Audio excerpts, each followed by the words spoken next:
Good afternoon. Hello. We are live with Cycling UK, the nation's cycling charity. So we're here to support our members and everybody in the nation to get onto their bikes safely, easily, enjoyably, and make it accessible to everyone. So whatever your background, whatever might stop you from getting into cycling, Cycling UK are here to break down those barriers, as well as making the roads safer. We're campaigning for, that temporary infrastructure that got put up in a lot of places throughout the summer during lockdown. Well, we're fighting to make some of that temporary infrastructure permanent. We're also fighting to bridge the gender gap in cycling, because you might be aware that women do actually make up 50% of the population, a little bit more actually, I think, yet only a small fraction of them actually cycle, and they cycle far fewer miles on their bikes than they do compared with men. So we're on a mission to change that, because there's absolutely no reason for it whatsoever. There's other countries in the world that go to evidence that. And we want UK to be one of the forerunners in that as well. Which brings us today to our series, Bants, Bikes and Being Female. It's season 2. We're delighted to be back. We're back by popular demand, because this went down so well when we kicked off during the Women's Festival of Cycling this summer. And now we're back in the colder months, the darker months, the gloomier months, and we're going to be helping you continue your cycling journey through the winter. We've got fantastic guests to impart all their knowledge, their anecdotes and their stories with you.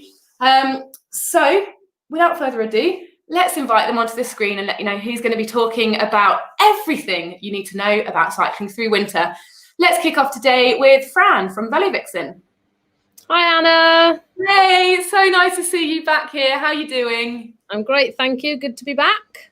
Yeah, and could you just, some people may recognise you from the previous series, but to start off again, give people a little bit of a background about who you are and why you're here in this context.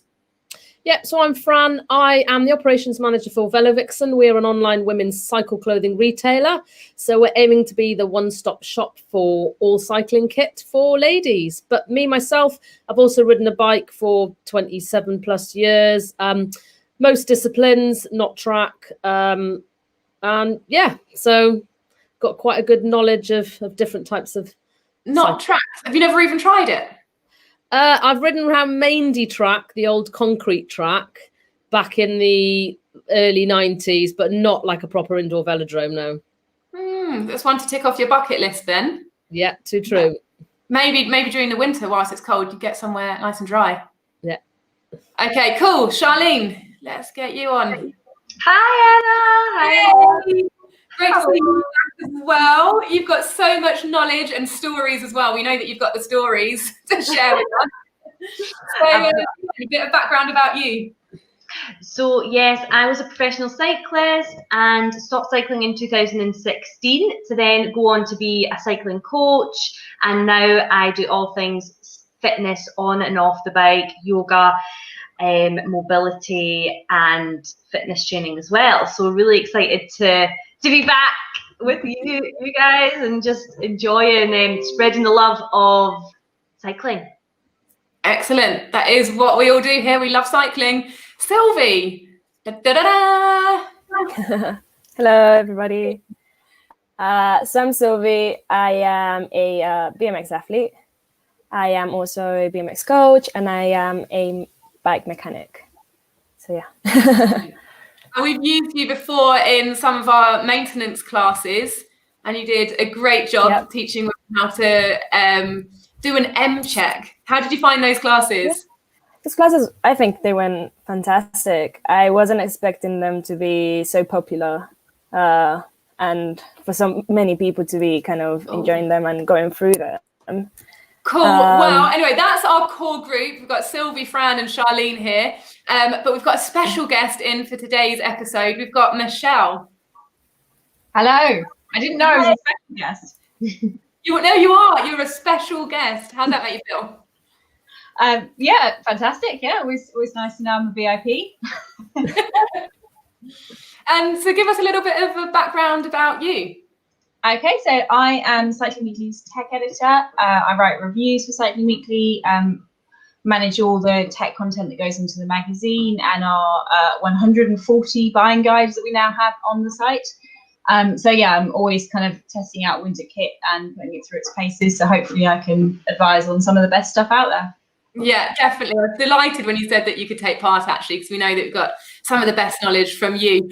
Also, who else is watching? We'd love to hear from the audience comments. So if you've seen this before, you know we're very much open to questions and we'll be trying to answer them as we go along. For now, why don't you just say hi, let us know where you're listening from. And I also thought I'd better say a little bit about me as well, what I'm doing here. I'm representing Cycling UK, I'm hosting. And I'm also a mad keen cyclist. You can see my mountain bike in the background, new bike, delighted to have it. And that's mostly where my heart lies, I suppose, in mountain biking. But I do get out on the road bike occasionally as well. So of our guests here, hands up, how many of you will continue to cycle through the winter at the same level that you'd be cycling through the summer? All of you. All of you, that is amazing. So Fran, yeah, I can say actually, yeah, I'm going to go to Charline because to me, I think there's surely a little bit of an iffy there. Like, can you really keep up those same levels? Why was your hand doing that, Charline? Well, basically, I'm now riding my bike to and from work as a commute, but I don't think I will go out as much for long rides at the weekend. I'll get my rides in during the week. That's probably what I'm going to do. Yeah. But Okay. Definitely, that's a way of me keeping up. So it's less of a winter thing and more of a change in your personal routine and structure. Yes. And so what about you, Fran? You're just straight up like, yeah, keeping it going. I'll try to continue. I mean, normally I race cyclocross, so that's quite different. But obviously, the cyclocross season's not happening this year. So a bit like Charline, I will make the effort to continue to try to cycle to work. And if not, I try to cycle to work actually a bit more. So I've become obsessed with the weather. And I plan the best days to ride in, given the wind speeds or, the rain. Try to avoid the rain, but often you can't. So that's not a problem. But it's just about being prepared and being a bit more of a planner than you would in the summer where you would probably ride. And is that something that's changed for you? I mean, do any of you remember a time where you were just sort of fair weather cyclists? Maybe when you were first getting into it, you maybe started in the summer and then you thought, oh, winter's coming. What am I going to do about this? Go on then, Charline. Yeah, so basically I am a trackie at heart. Sorry, Fran. I know you don't like the track. Well, you've never even ridden it. She doesn't know. She's not tried it yet. Very true. You've never ridden it yet. So I like the fact about the track that you don't need to wash your bike. Oh, it's just brilliant. But obviously, when I was training, I had to do a lot of training on the road as well. And then just, it's just the washing the bike. It's just annoying, but you have to do it. And Sylvia will probably tell you that. It's just so important. But yeah, I would say the weather, ice, like, and because the commuting thing, I don't know how that's going to go as well because I haven't done it yet. I've not commuted in Scotland in the deepest, darkest days of winter, and there's the ice. Rain, fine. Rain jacket, totally fine. Winds, no, not great if it's high winds, gusty winds. But the ice, that's the difficult part. But yeah, I'm definitely a fair weather cyclist and a track cyclist. So I like to be indoors. So in the winter, I do lots of turbo training and go to the track and things like that. That's how I keep my cycling up. And Michelle, have you adapted your way of cycling at all throughout the winter months? I mean, and over the years of developing it as well, your planning and your prep.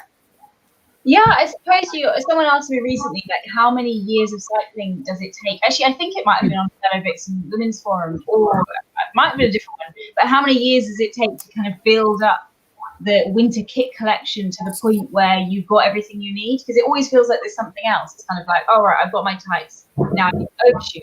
And now I need the little toe covers because I don't quite need the overshoes yet. Now I need a headband. And I think my answer would be, like once you get to the end of your second year, it's almost like the first year you're like completely at a loss. I remember I once worked at Evan Cycles, and I was commuting to and from, and it was quite early in my cycling journey, and I just had a t-shirt, and I had t-shirt and a pair of leggings, and someone thought I was absolutely crazy. But as far as I was concerned, I was like, well, I rode through summer, and now it's winter, and I'm getting warm while cycling. And I think until you've tried all the great winter kit out there, you maybe don't realise how much difference it makes, and you can kind of get away with it. But as you start building up that collection, I'd say, yeah, by the kind of the end of the second year, you've probably covered most bases, and pretty much there. But every new edition makes a really big difference. So it's always nice when you kind of get out on the bike and a new piece of winter kit that suddenly takes away a problem. So my favourite one is the little ear covers that you get from, well, Castelli's a good brand for it. But it just makes such a difference having warm ears. Yeah, because that part's not moving, is it? Your ears don't move as you cycle, so they can't get warm. Well, and talking about kit, because it's a huge topic, especially coming into winter. And I think at Cycling UK, we do like to enforce the thought that if you're just getting into cycling, you really don't need to invest in loads of expensive pieces of kit. Really, if you're starting out, a pair of trainers, some leggings or whatever, your normal clothes are more or less fine until you start really picking up the miles, and then you might want something that makes you a little bit more comfortable. So what would you say are the most sort of pieces of kit that aren't really too heavily cycling, but for someone who might be cycling 10 miles or less would be the best thing to invest in going into the winter? Or what do you guys put on when you're not going for a proper ride? You know, it's not a big ride, but it is winter, and you are going to get cold, and then you're probably going to get warm because you are cycling. What sort of kit do you have for those kinds of rides? Go on then, Michelle. So it's got to be, number one is gloves. So I often like ride just towards the gym in town, and I'm not going to like properly kit up to ride like a mile to the gym. But the one thing that I always take in winter then is gloves, because your hands are like, they're out on bars and they're static and the wind's blowing past, and that's, cold hands is the worst thing, especially when you start losing dexterity a little bit. So that's number one. And then it's got to be a proper jacket. It doesn't have to be a cycling specific one. If it is, it's got pockets, and that's really handy, especially for a long ride. But just for a couple of miles, just something that keeps you warm. If it's got some reflective details, I always think that's nice. And if it is raining, a waterproof one is going to make a lot of difference. So I'd actually just say those two things, like gloves and a proper warm waterproof jacket. And Sylvie, you live right in the heart of the city in an urban area as well. So when you're just like cycling to the shops locally, but it's winter, what sort of clothes will you want to pick up? Well, I guess if I'm just riding to the shop, I know I'm not going to get very warm. So I'll just go with like normal clothes, really. Unless I'm going for more like of a 10-minute ride, then I'll probably wear something a little bit more comfortable, because I know I'm going to get sweaty. And then if I'm not wearing the right sort of material, then I'm going to get wet. And then I'm just going to get even colder when I come to be still. When the traffic lights, or when I'm starting to go slower, or for whatever reason, where you're stuck in traffic. So yeah, I mean, I guess for me, because I guess I do different types of cycling. So I commute to work. So I work in Evan Cycles as well. So it takes me like maybe half an hour max to go from my house to Wimbledon. And I guess I kind of wear very similar to what I would wear if I'm going to go training for BMX. It's set from like the big motocross and full face helmet. I would wear like warm leggings. I would wear the thing that I'm a really big fan is football gear. So all of the warm football gear. Because if you think about it, that's a sport that's very similar to cycling, where to BMX anyways as well, where you going at it, and then you get really, really, really warm. So you sweat a lot. Then you stand still for a while because you need to recover.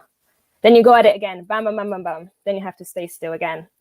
So then actually, are you wearing something that's going to keep you warm during that time that you still? Are you wearing something that's going to not overheat you when you're actually going for it?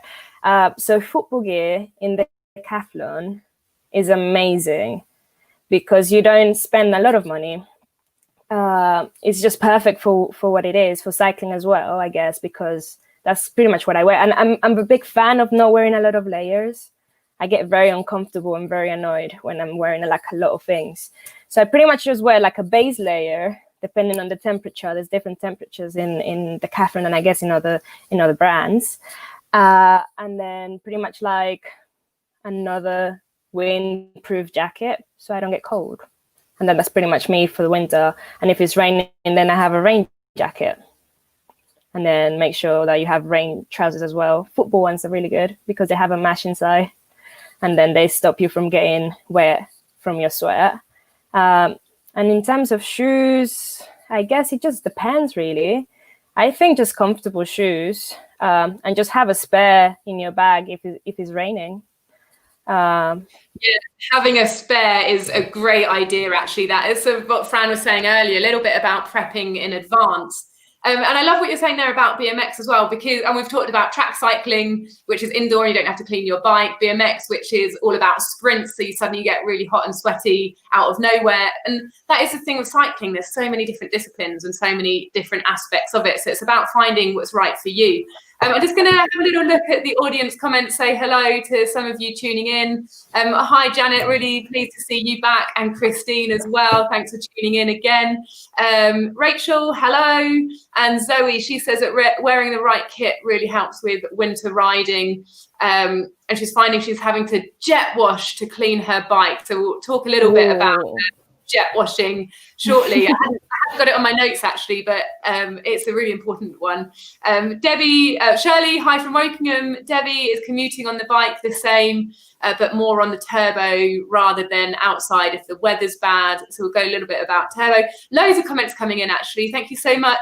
And some of the questions here, I mean, this isn't specifically about winter, but if we could really quickly cover it, because it is an important question from Rasha here, Rasha McDonnell. She says, any advice on best saddles for females? She's struggling to find one that doesn't cause pain in the sit bones or at the front.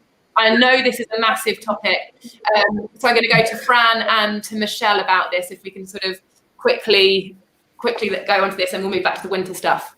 Go, Fran. Yeah, my top tip really is it's really hard for people to personally offer a saddle choice because everybody's got different bottoms. The best thing to do is there's an article to Google. It's called Flap Mash by Emily Chappell. That's quite useful to read.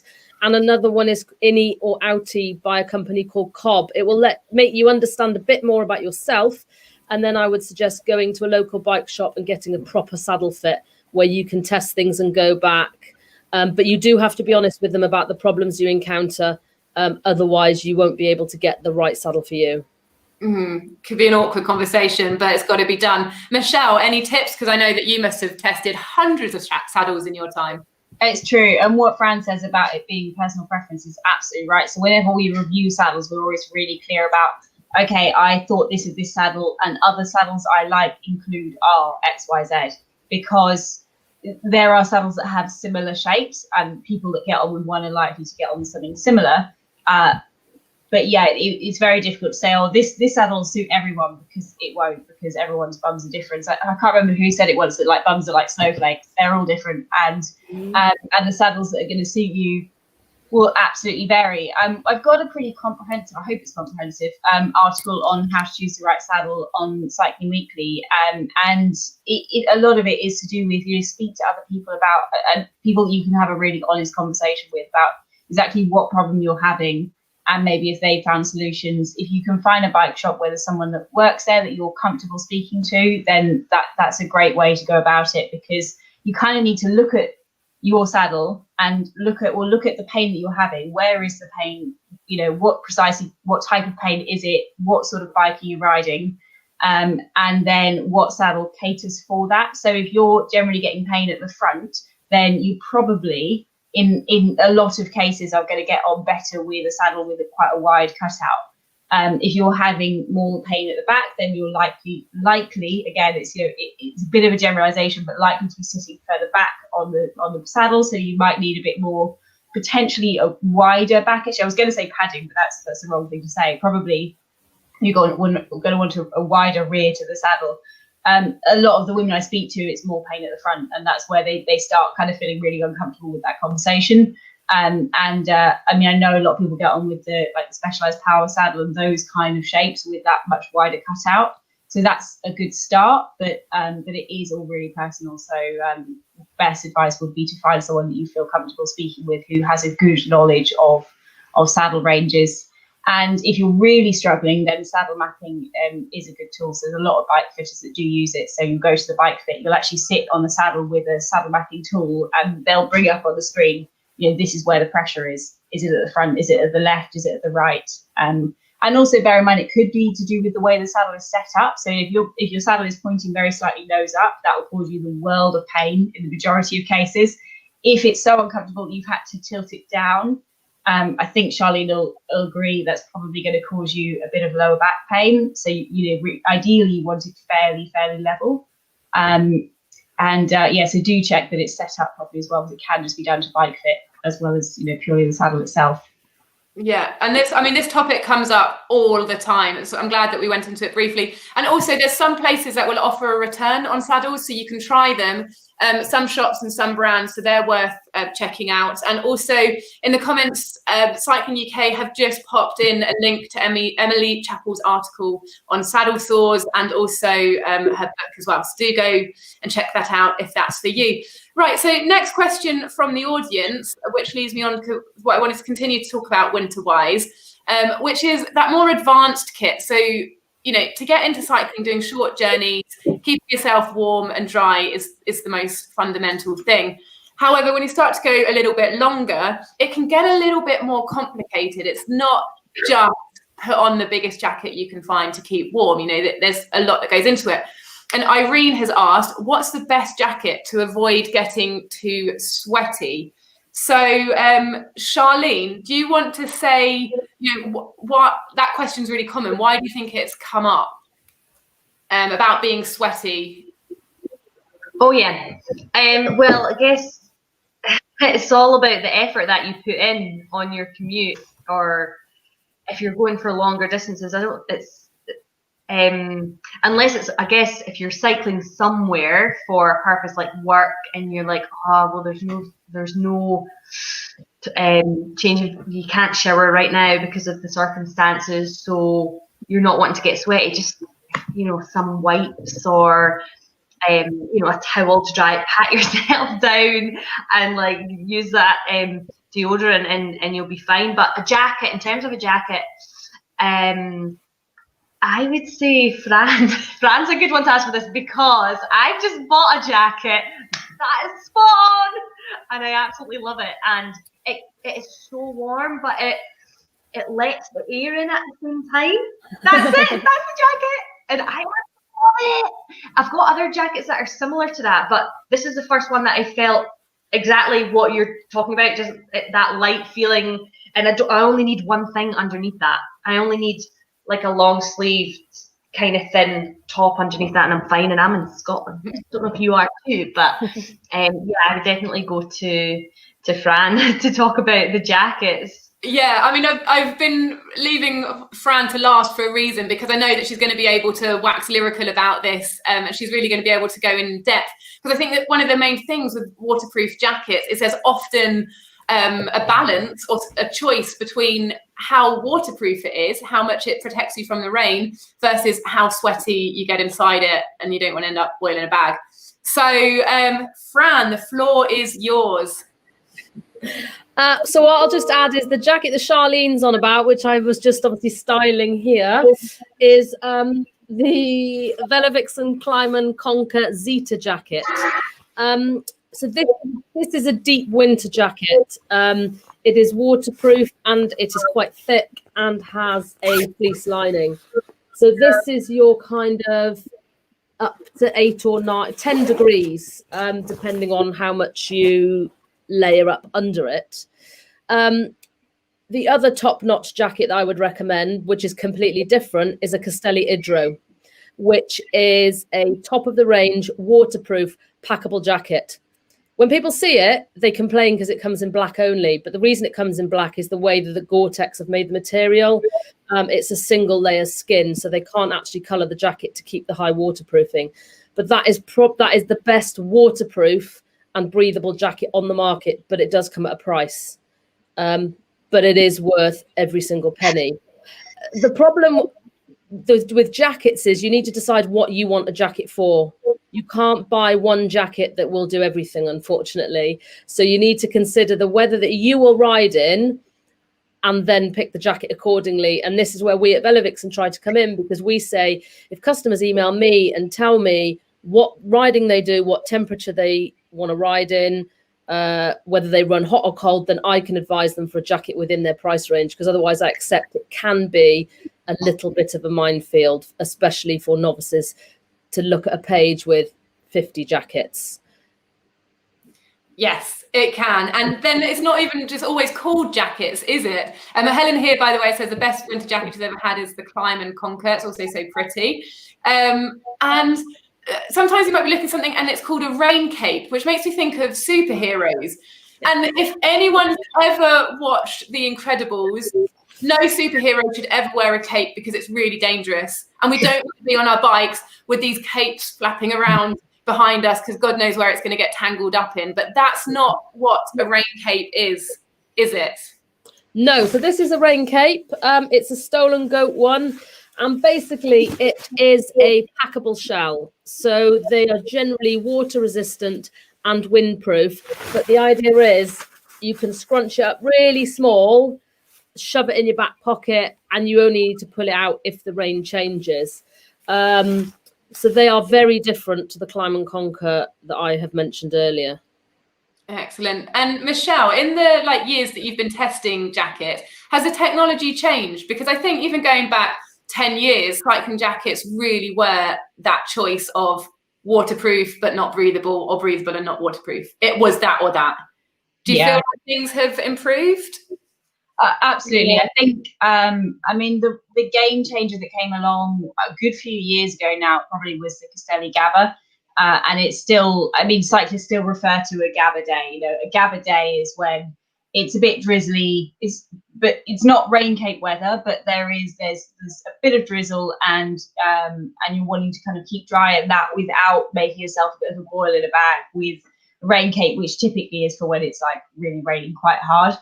So Gabbas are water resistant, they're breathable, and you can work pretty hard in them without kind of getting too hot. So they ticked an awful lot of boxes. But interestingly, so every winter we get a box of Castelli winter kit to put through its paces. And the box just seems to get bigger and bigger and bigger and bigger because the range increases. So, this year we had the Castelli Alpha Ros, the normal one, Castelli Alpha Ros Light, Castelli Beta Ros, Castelli Gabba Ros, Castelli, Perfetto Ros. So the range has just grown and grown and grown. So I just put a review up a couple of days ago, and that was of the Castelli Alpha Ros Light. And that was the one I said, you know what, if you're utterly bamboozled and you do not know which one to buy, this is the one I'd recommend. I had one last winter and I wore it to death. It still looks great. So it's, I've washed it a million times and it's going really strong. And now I've got this year's one. There is a heavier weight one, but I think a lot of people in the UK are probably not going to need something quite that heavyweight. So that's why I think that one's a really nice sweet spot. Your original question was, has the technology come on? Absolutely, it has. It's incredible. I think at this point, it's got to the point where there's so much choice. There's almost something tailored to kind of every condition, which can be quite confusing for people. So if you are one of those people who say, what do I buy? That would be my number one recommendation. Cool. And you mentioned something there about washing as well. And I think, cycling kit can come up at a price, and we don't want that to put people off of cycling. But at the same time, cycling kit gets washed an awful lot, and sometimes if you buy something cheap, it might be really comfortable at the beginning, but when it goes in the washing machine at a high temperature to kill the bacteria and all of that stuff, over and over and over again, it can wear down after a time, and it can be a bit of a false economy.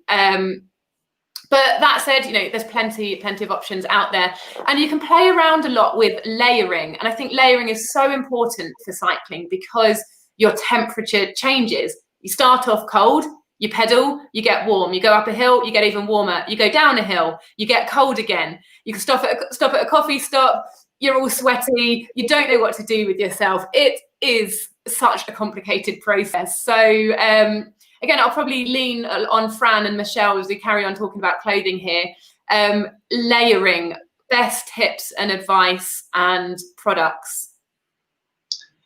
Who wants to go? Michelle? So it's got to start with a good base layer. Actually, one underneath that is a good sports bra, and that is an area where I would love to hear what you guys think, because I still have not found a sports bra that I think is bang on and ticks all the boxes. One that both like actually works in, you know, doing a sports bra's job, and you know, so you don't feel every speed bump every time you go over it, and also that is breathable and doesn't collect sweat, because one of the worst things in the world is having a slightly damp sports bra underneath a collection of really expensive cycling kit that does a great job of wicking sweat and being breathable. So I still have a question there, but I'll go back to the original. So a good sports bra, and then a good base layer, and that's really important because that's going to be your kind of first layer of defense against sweat. So you want the base layer to wick up all the sweat so that it doesn't cool on your skin, and then that will sit underneath a good jacket, such as the Castani one that recommended. And then in terms of tights, there's lots of really good pairs of tights with a bit of a, they call it a DWR finish, which means that water will bead off it when it's raining. And even when if you're going out and it's not raining, there's still going to be water on the road, so you do want to be protected from that. So those would be, in terms of layering, that's probably my key tips. If you're not, I mean, it's an awful lot of things to go out and invest in, so I realise that does add up. And if you are looking for ways to save cash, there are some very, very good leg warmers that you can then pair with your summer shorts and make those last longer. A recommendation on there would be, there's a pair of ASOS, I think they're called Evo, they're kind of ASOS winter leg warmers, and they are really incredible. You can pair those with a pair of shorts and keep wearing your shorts all winter because they come right up the thigh. So they're basically covering all of your leg, and they pretty much do turn your shorts into a very good pair of tights. And things like leg warmers and arm warmers and stuff like that, if you've only started cycling this summer, you probably have no idea what on earth we're talking about. So, Fran, that layering system, can you give us some examples of why they're good and what they look like and what people should be asking for? Yeah, so Michelle's just mentioned the sports bra thing. My personal opinion is they don't exist. I have obviously ridden for a long time. I've tried all different types of, when I say don't exist, the wicking thing. I'm somebody that gets really, really sweaty, and unfortunately the bra is the first thing that's going to collect the sweat, and it just soaks it up. I have tried various, and I have one that I particularly like, which is just a Sweaty Betty Stamina sports bra, which I love, but it doesn't wick, but it's comfortable. I don't feel like my chest's bouncing when I go over speed bumps. Admittedly, I'm not particularly big chested. So that's just my disclaimer on that. With regards to layering, I think you never need more than a maximum of 3 layers, even in minus temperatures. It's then just a case of how thick the layer is. So, you know, you might wear a thicker coat when it's colder with something like a Stolen Goat bodyline jersey, which is a thin jersey, and then a base layer. So I'm going to I think it's really important to clear this up as you carry on, Fran, but Natalie's asked, what is wick? What is wicking? So now it's one of those words, you know, but now I've got to try and explain it.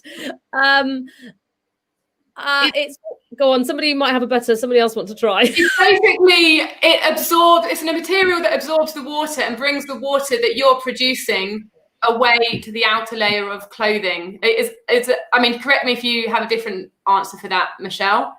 Would you think that's all right to go with?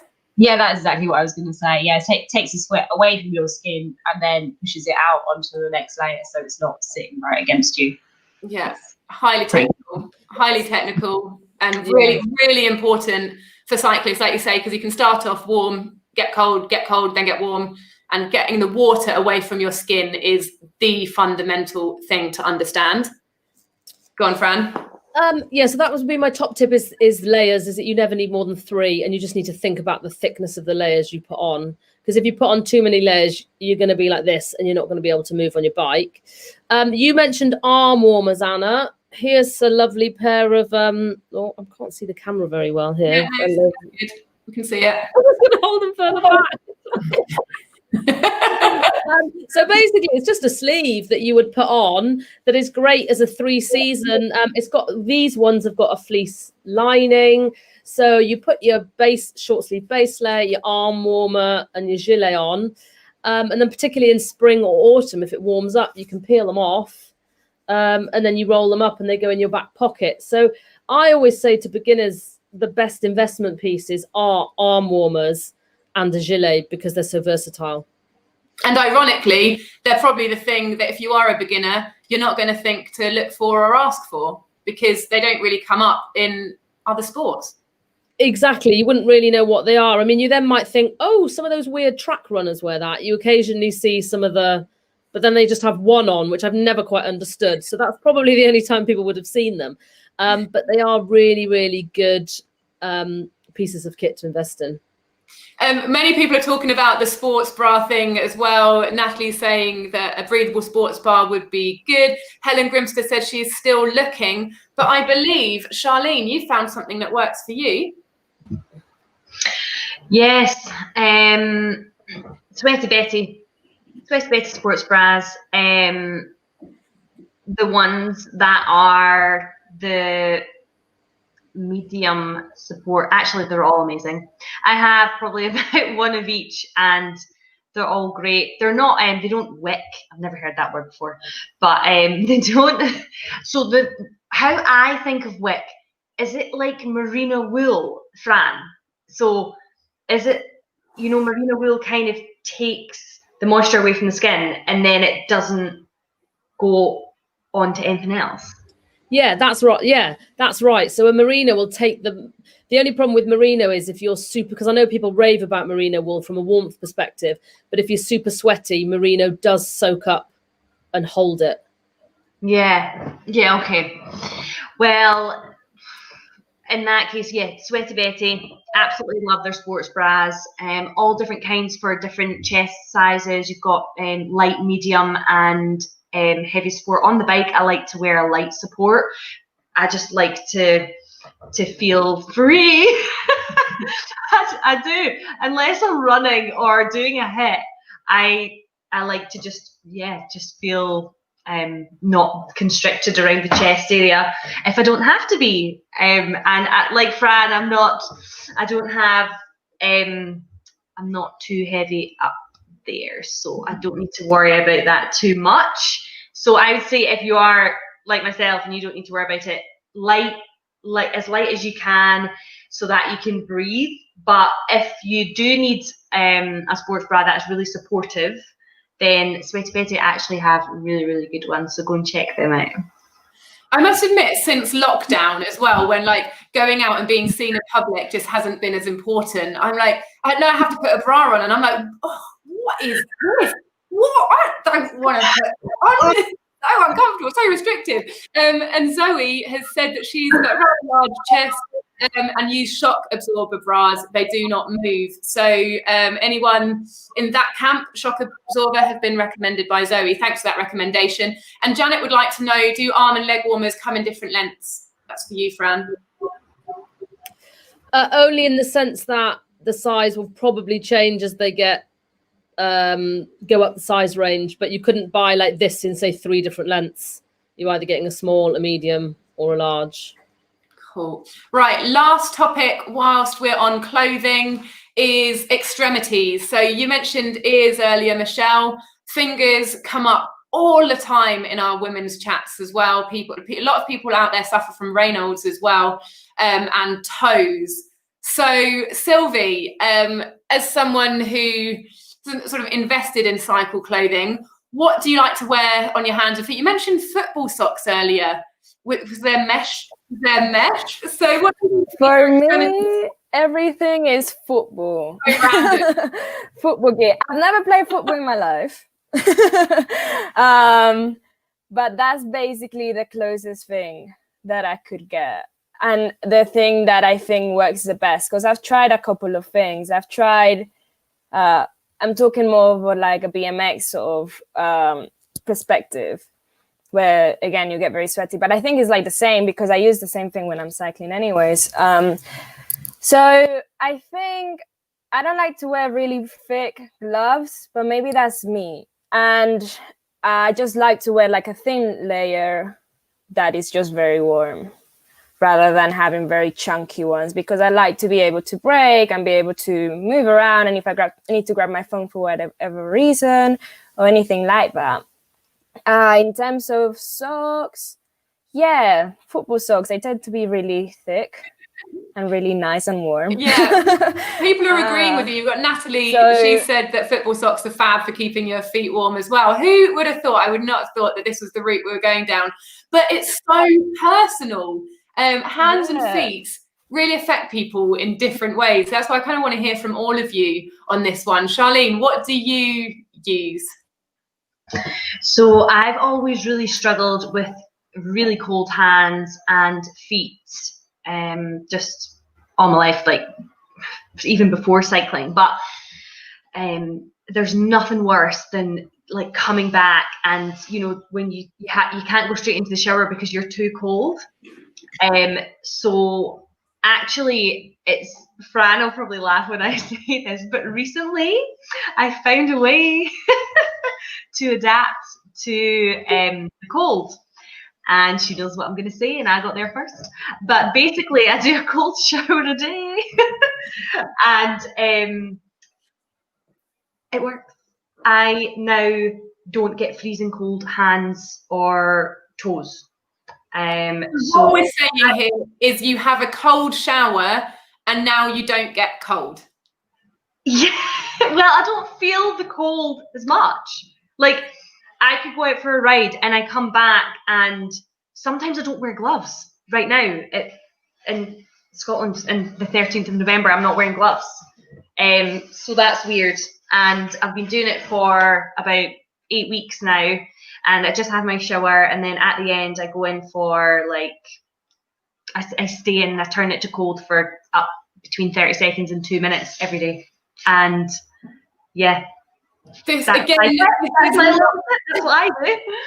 And we'll be getting today. Amazing. There we go. Very good. All right, Fran, your hand's up. You're itching to go. And also in the audience, again, I know this is a big topic, so let us know if you suffer cold hands, feet, extremities, and what you do about it. Go on, Fran.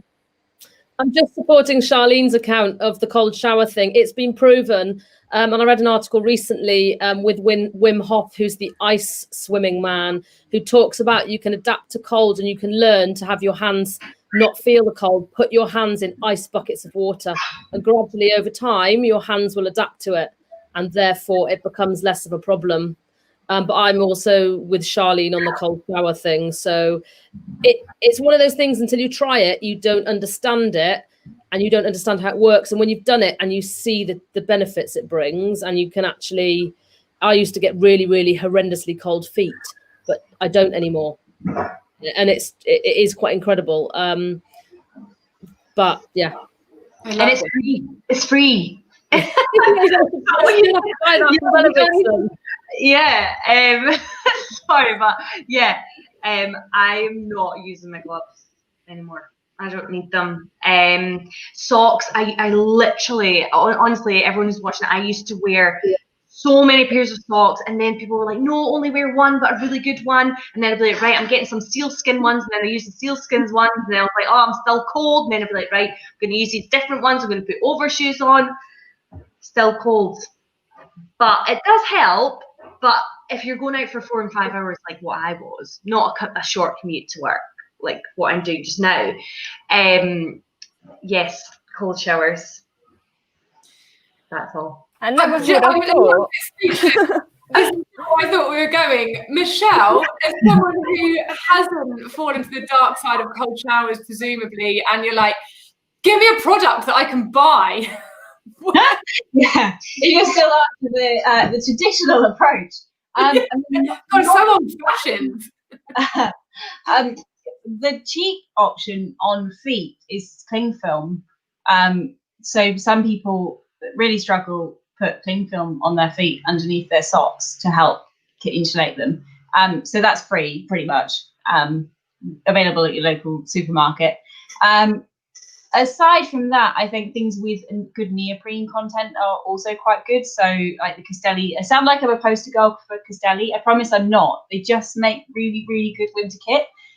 So like every club run I go on is like 80% Castelli. It just is good winter kit. That's been my experience. But they do the Diluvio gloves. They are definitely not the only brand to do gloves and overshoes with neoprene in though.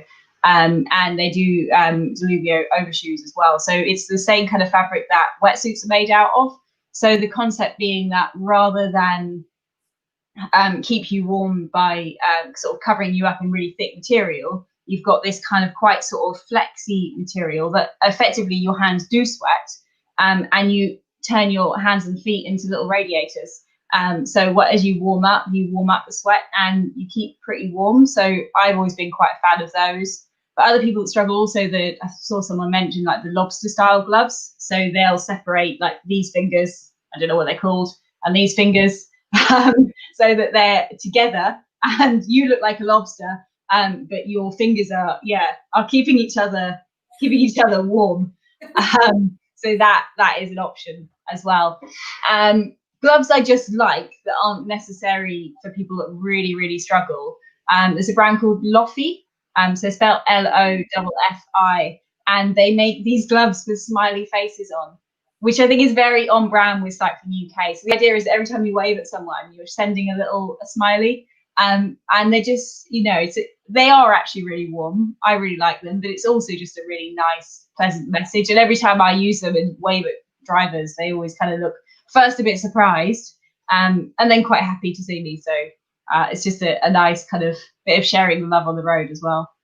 It is. I've seen them as well. It's a lovely message, like when you're indicating and you just send a little smiley face. It's really cute. Right. Clothing comments. Laura Lawson also agrees with neoprene gloves, says they're the best, and that makes sense to me as well as a surfer, because I get in the cold sea sometimes in a wetsuit. And people are like, well, don't you want a dry suit? Does the water get in? But it's exactly the point. The water gets in and then your body heats up that water and it keeps it there and it keeps you warm. And Laura also says, top tip, warm your gloves. Like this, I mean, it's a classic. I can't believe we missed this one, actually. Warm your gloves before you put them on. So you can tuck them into your bib shorts so they can warm up your body temperature. Put them on a radiator before you go out. Excellent tip. I really want to move on topics, but I just want to ask this question really, really quickly. Do you ride with overshoes on? Again, think of someone who won't have a clue. What are overshoes? Would you have even thought of this? Go on, Fran. Yep, so lots of people wear overshoes. They are literally like a thick sock, I suppose, that just you pull on over the top of your shoe. It can be anything from sock material to a full-on wetsuit neoprene material again. Or, as Michelle mentioned earlier, Castelli even do some toe thingies, which are like half covers and they just cover your toes. There's a huge range of overshoes out there, again, for all different weathers, cold and wet. But personally, if it's proper deep winter, I would go to full winter boots. But I appreciate that isn't so accessible for the novice market of people getting into riding. So I've got a pair of Shimano RW5s, which are incredible. Great, cool, thank you. So overshoes, buzzword, lots of buzzwords today, actually. Moving on from clothing, it's a big topic for winter. And as someone said earlier on, it can be a minefield. So I really hope we've cleared that up for many of you. And let us know what you thought of that and any more suggestions that you've got as well, things that have worked for you in the comments so that we can all learn from each other. And I saw that somebody asked as well, will the comments stay after this video is live? The answer is yes. The video will stay, so you can carry on watching it. You can share it with your friends. Please do, actually. Thank you very much. And the comments will stay there as well, so you can read them. Perhaps some of our guests here could also answer some of your questions as well. So yes, it's not just be here now and miss it. Don't worry. So I want to talk a little bit about other adaptations that we have to make for cycling through winter. So Sylvie, you said that you're going to continue cycling at the same level as you did through the summer. As a BMXer, quite into your training as well, and I guess maybe you would be cycling to work in non-lockdown situations. What adaptations do you have to make to your riding? It's funny because I've actually never cycled to work if it's not summer. So I've only just like done training with my BMX. But then I always used to find it a little bit dreadful to like, oh, it's raining, I can get the tube. Oh, I don't really, fancy that. But now, because of lockdown, because now it's like my bike is literally my mode of transport. That's literally how I'm going from A to B. I got so used to it now that even if I was to get a bus, I would just be so bored of just being there and waiting until I got to somewhere. So the adaptations that I've made, have been, I got myself a mud guard for the first time ever. I used to. What is that? What's a mud guard and how does it work? So the mud guard is the thing that would go covering your wheels. So the back wheel and the front wheel. So what happens is that when the water splashes through, it doesn't splash you, it splashes the mud guard and the mud guard protects you. So basically when it's like, even if it's not raining, but there's puddles and you go over puddles, you realize that then you get somewhere and your bum is completely wet, your back is wet, everything's dirty. You're like, but it's not even raining. How did that even happen? So mudguard is very important. It depends what bike you have as well. So there's different sort of mudguards that could be more practical for certain people. Then there's ones that you can just put depending on the bike you have because you can screw it into the frame. Some people don't have any screws into the frame, so you're going to have to buy one that kind of sticks into the saddle. And it just goes like price ranges, I guess. The cheapest ones are the worst ones. So to install, and they don't last very long. Like you have a lot of issues with them. So just invest like more than £20, right? They're gonna last you like a long time, you know, £20 each, I guess. I'm not too sure with like what brands and what not. But that's one of the main things. Second thing that you have to adapt to is cleaning your bike.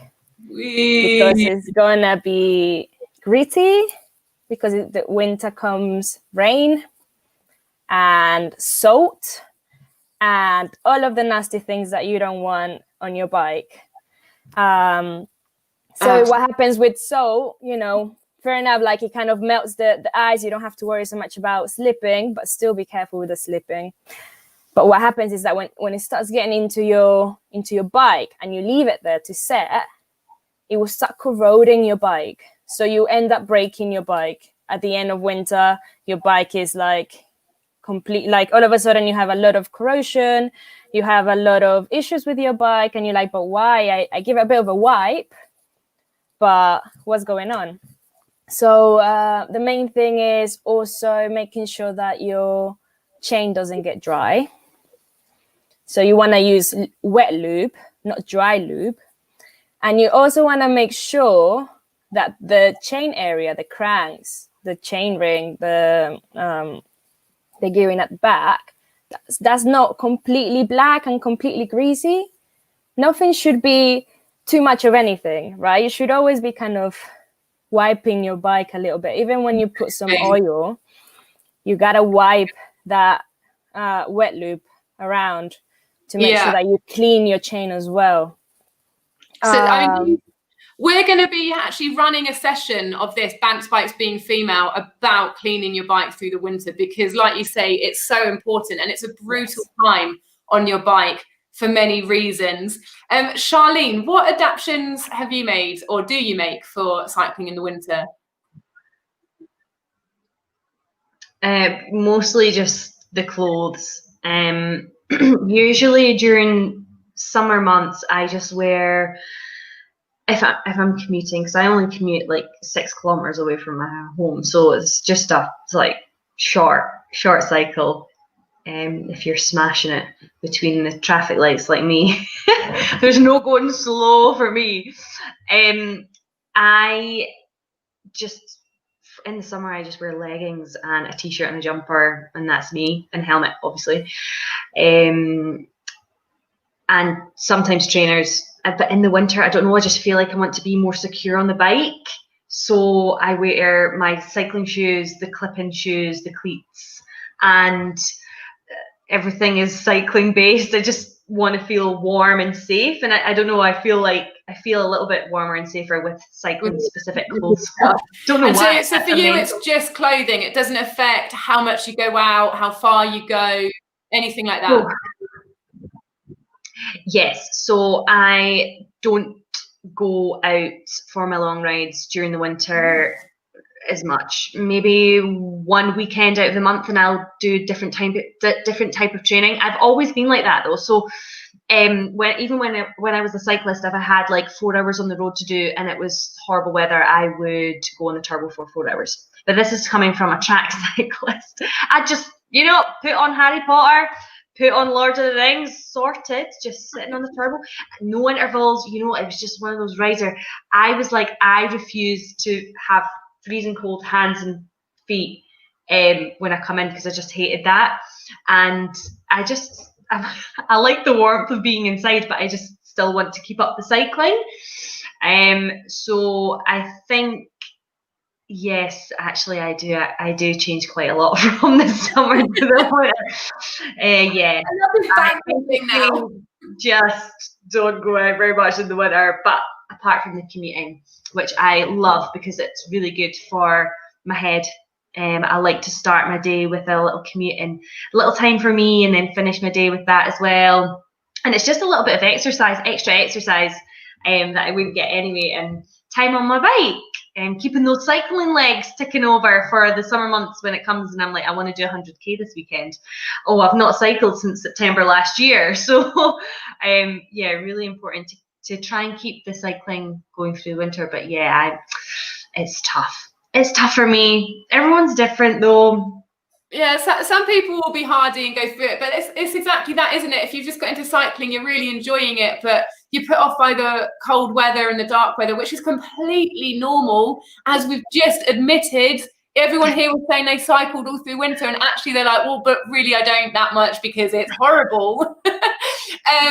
But there are things like turbo trainers, and also other types of exercises you could do to keep your cycling legs going. So maybe you're not going to go out for a bike ride, but you still want to keep your cycling fitness. Go to Charline, then I'll come to you, Fran.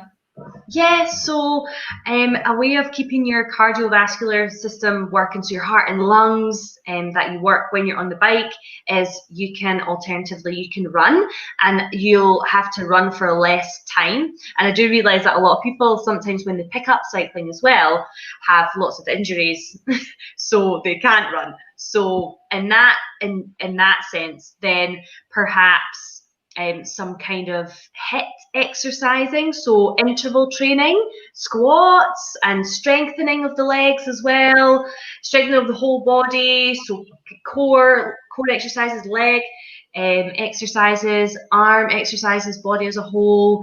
But you can really use the winter to focus on parts of your body that need improved. So maybe your mobility a little bit, maybe if your fitness really needs work, then yeah, the high intensity interval training that's what I do now.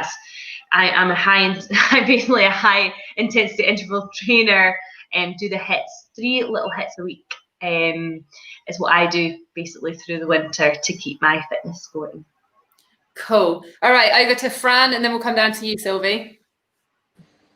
Yeah, the only other thing I was going to add about adapting my winter riding is, and there might be some gasps of horror, is I don't do a cafe stop. Cafe stop, I sweat a lot, as I've already said. If you're riding, not even necessarily hard, you've got layers on, I'm soaked with sweat. If I stop for a coffee stop, it's like the end of me in the winter. so I just don't do it. I would ride the same distance. I go self-sufficient. And yeah, and you can still have fun. I mean, there are now like not this one, but you can get like thermal cups that will actually fit in water bottle cages, so you can even take a flask of coffee with you if you want to. I haven't done it, but I know I have got friends, part of the Bicester Bells, that go out with their little hot flasks of tea as they ride around. But yeah, that's just excellent. I like that one. Something that I find I do as well, because of the hours, there's less hours of daylight. So next session, we're going to be talking about cycling in the dark, because some people will just have to do that full stop, and it comes with its dangers and its excitements as well. But it's just come with a bit of an adaptation of my timetable. So I have to just get out earlier in the afternoon or later in the morning, and then flip my day around that a little bit. And again, like Fran was saying earlier, just a little bit more planning, knowing that there are fewer hours in the day and I want to get out in the daylight. Sylvie, you said that you wanted to add something a minute ago? Yeah, I wanted to add, like, from the thing that Charline was saying, I think like most of the thing that people forget about cycling is that it's very easy on the joints. Therefore, like, there's a lot of weaknesses around in your hips, in your knees especially. So then it's good for like taking that winter to kind of work around those little weaknesses, those little nuggets that you have every now and then. So then when you come back to cycling, you can cycle and you feel stronger, you feel better, you feel more efficient. All of these things that is just going to make you so much better, and you can do all of this stuff at home as well. Another thing that I wanted to mention as well, one of the main things that I do, that I adapt. I don't know if you ladies also get it, but for some reason when it's cold and I'm doing exercise, I start feeling some really weird kind of coldness around here that then gives me like a headache straight away. So then I'm like, ooh, like, then I know that it's getting really cold, and then all of a sudden I start getting really, really tired, and I'm like, but I'm fit, what's going on? So I make sure that I also wear like a neck warmer that kind of covers me up to here. Exactly like Fran. But so it's almost like it's kind of in the back of the ear. So it's not even the ear so much for me. It's more like around here. Yeah. So that could be one of the things as well that I do for the winter. And in terms of like being so dark as well, I recommend people making sure that they not drink or take vitamin D, so they also don't feel so sad to go for a ride during the dark. Because I feel it definitely when I'm like, oh, this is too dark and I'm not feeling great, so might as well not even. And then when I start kind of being a little bit more on top of that, because obviously we're not getting as much sun, then it's kind of like, okay, like you find a bit more motivation and stuff like that. So you do have to make sure that you on top of those little things. Yeah. Anyways, Michelle, for you. Absolutely. Yeah, no, I bet. Michelle. Cool. So it's more of a, I guess, a training motivation one. And this year it applies a little less because of the COVID year that we're having. But typically I would race in the summer, and then I do kind of longer base miles over winter, which is something that an awful lot of people do. And the biggest piece of advice for getting those longer miles out over the winter is to ride with friends. And I know that it doesn't apply at the moment, but it will apply one day eventually. And I would absolutely, if you're not already part of a club or a group, or if you haven't got a group of friends to ride with, then look for one. There are club search, like British Cycling has a club search. I imagine Cycling UK has something similar as well. And it just makes all the difference in the world. It's so much more motivational to know, okay, I'm getting up at this time because I'm going to go ride with my friends. There you go, local groups. And I mean, you form the most amazing friendships on what would typically be considered horrible, wet, nasty rides. And I've got the most hilarious memories of times I spent with like friends on a horrible day. And at the time, it's felt like the worst thing in the world. But like 6 months later, it's just really funny. And it's safer as well to an extent because you're with other people. It's just tons and tons of fun. So I would definitely say look out for group rides that you can join. There are rides at all different levels. And the other thing that we haven't covered that I think is really important is tires. So if you already have a bike with fairly wide-ish tires, which if you're mainly using a bike for commuting is likely to be the case, But I mean, a lot of road bikes historically they came with 23s. Now, really, they come with 25mm tires in a lot of cases. And then on road bikes, people are now running 28mm tires quite often. And I would absolutely totally recommend 28s on a road bike and wider, even 30 or 32mm tires. A lot of bikes will fit. So find out what capacity your bike has for tires and go wider in winter, and it's slightly lower pressure because it gives you a wider contact area. So if you're cornering in the wet, you do want that wider contact area. It will just make you feel that little bit more secure, a little bit safer, and it will actually make you safer as well. It's easier to stay upright. Keep it rather side down. I'm so glad you mentioned that, actually, because it wasn't in my notes at all, and it's a really important one. Final topic before we wrap this up really quickly. Maybe I'll just hear from one of you or two at the most about ice. Has anyone got anything they want to say about cycling when it gets towards the minus temperatures and the zeros? Fran? Well, you mentioned ice. My top tip is if it's properly icy, don't go on the road. End of. Like, you're just crazy if you're going to think you can stay upright. If you want to ride in the ice or colder weather like I have, go off-road. There's a huge network of bridleways and paths around that we can use on a cross bike, gravel bike, etc. Yes, and I agree with that full-heartedly, and it's something that almost gets my goat, actually, seeing people that have cycled for years and years and years, and they put themselves in the hero bracket, like, oh, it's cold, but I'm going to be the one that goes out in it because I'm hard enough to do this, and boom, they're down on the floor and they've done a kneecap or they've done a hip, and these are people that really, really do know how to cycle, but ice can be completely invisible. You can have the best skill in the world, but you ain't going to hold it up on ice, see you, when you hit it? No one is. Go on, Charline.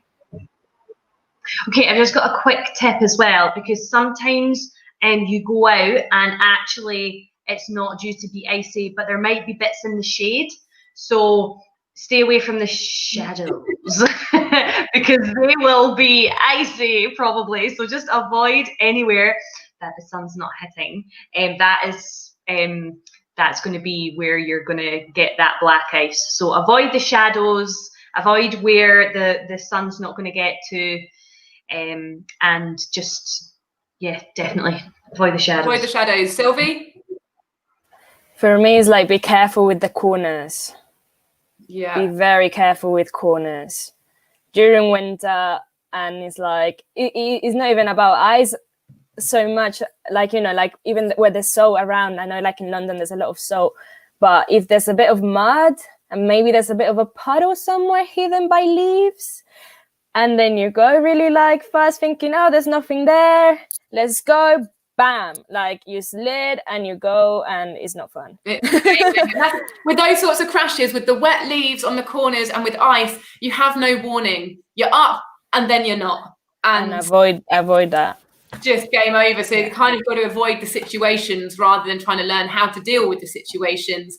Another little tip from me actually about ice is that if you're in an urban area and you're thinking of heading out for a cycle ride in the countryside, do check the temperature, because it might be 5 degrees where you are, because it's often warmer in urban areas, and then you get out to the countryside and it's a good few degrees colder and the ice is still there. Right. This is it. We're wrapping it up. I really hope that you've got a lot out of that session. Thank you so much, everyone, for all your comments. And we've been loving getting them so much that we're going to say goodbye by picking out a comment, something that's either inspired us or a question that we feel like hasn't been answered, something that we'd like to comment on, and then we're out of here. So, Fran, you know how this works. Would you like to go first? Well, I'll go with the obvious one since I work for VeloVixen. Natalie Allenson says, can you share links to where you get your cycling bits from? I can't afford to spend a fortune. VeloVixen has got a huge range of price products from, you know, the low end up to the high end. And if you can't find what you want, please email me and we will do our best to find you something within your price range. Because we don't want that to be a factor in stopping people going out riding, as they say they can't afford X. Absolutely. That is really important and really nicely done there, Fran. Love it. Charline, you're up next. You got your comments? Yes. So Shirley and Moritz agree on feeling free, winky face, luckily small chested. Really glad you agreed with me there. And also Natalie Allison, football socks are fab for your keeping your feet warm. I use my hockey socks all the time because they're really long. They go up to my knees and they're multicolored. I've got lots of different ones with penguins on, ones with snowmen on. So yeah, get the bright and colourful socks out. Not just for the warmth, but so people can see you on the roads. Stay safe. So random how we've gone talking about cycling. It's like what you need is investing in football, hockey, and surf gear. And no bra. No, and forget the bras. Cold showers. Stop with the cold showers. Sylvie, can you pick out a comment? What's caught your eye? Right. So one, I think someone was talking about locks. Oh, yes. Just a little. Thank you so much. Yeah, like, it's a funny thing with locks. Why? Because if I am an expert of stealing bikes, I can break through any lock. However, there's some that are just a little bit better than others, right? Some I wouldn't know exactly which ones. You just have to go to your bike shop. But I know that there's some that when people try to break into them, they just make a lot of noise. A lot of noise. It tends to be like the typical ones, the ones that are like a little bit yellow. I will have to get back to you the next time live.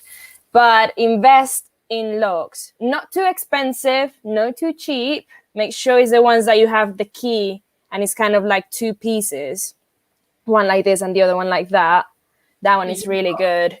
And just make sure that when you do lock your bike, it's in a place that you can still see it, that you're close to it. There's people that can hear it. If someone does try to break through your bike lock, I'm not a big fan of leaving my bike around. But obviously, I do understand that people like to go for coffee and stuff like that, and fair enough. But I just hate having like a possibility of someone stealing my bike. You know. So yeah, just kind of, I guess, do your research. There's a lot of things on the internet as well, in the bike shops as well. They can tell you straight away which ones are a little bit better than others. You don't have to go too crazy with it. Don't go too cheap with it, and just make sure that you lock your frame with the back wheel as well. Don't just lock the back wheel because then they just take your whole frame. Don't just lock one wheel because then, you know, vice versa. Just make sure that you lock two things together. Yeah, I'm really glad you pulled up that comment, Sylvie, actually. Randomly, I did a video with the Metropolitan Police once where we went round testing bike locks. And so they totally told me about the world of bike thieves, which is massive industry. Yeah. People will actually go to bike thieves and they'll be like, I want a Bianchi in the mint green that they have in size small with Shimano, blah, blah, blah. And they'll get in specifications and the bike thieves will go out looking for a particular bike to order. It's bonkers. And really? Wow. Yeah, it's mad. And the technology that they've got to break in through tools, angle grinders, the whole lot.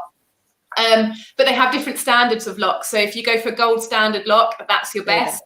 As Sylvie said, make sure you lock your wheels and your frames because people can take the parts off the bike.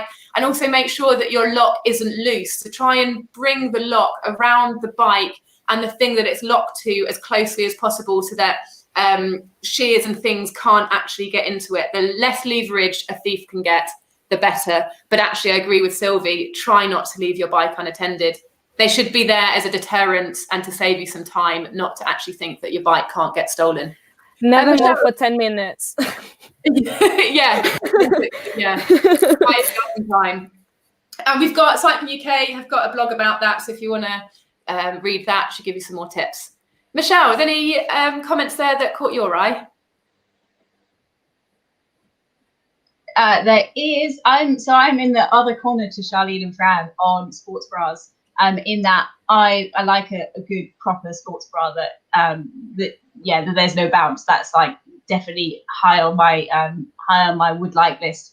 And I saw Zoe Crosley Woodman said I used to wear 2 multi bras until I got the shock absorbers, as they do proper sizes, not small, medium, large, as I'm a 26/28 back and G up top. So yeah, I'm very much a Bravismo girl, so I can appreciate what you're saying there. I also wear shock absorber bras. The thing I've always kind of liked not so much about them is they get kind of wet and damp, and it's annoying, but they do work.